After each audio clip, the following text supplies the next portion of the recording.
శ్రీమాత్రే నమ. అందరికీ నమస్తే అండి. నేను మీ లక్ష్మీ ప్రసన్న.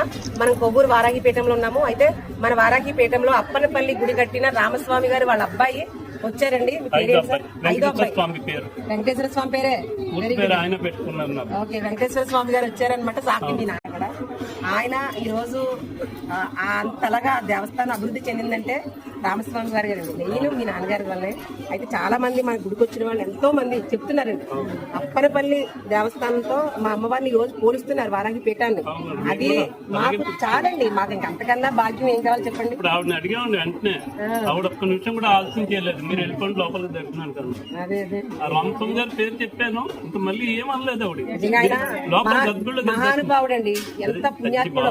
ఆయన కడుపుని మీరు పుట్టడం, ఎన్నో జన్మల పుణ్యం. ఎన్నో జన్మల పుణ్యం. మీరు ఇక్కడికి రావడం మేము అదృష్టం. మేమే చాలా అదృష్టం. మేము మిమ్మల్ని కలవాలంటే ఈ రోజు మీ దర్శనం అవుతుందా లేదో అనుకున్నాను.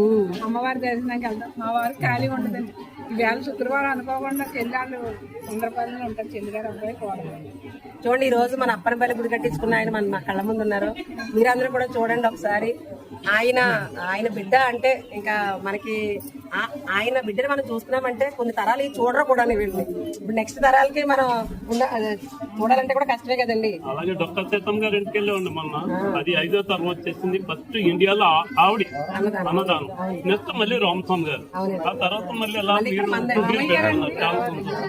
మేము కూడా ఈ రోజు అన్నప్రసాదం చేయడానికి మెయిన్ కారణం డొక్కా సీతమ్మ గారి ఆదర్శం మా బ్రదర్ కి.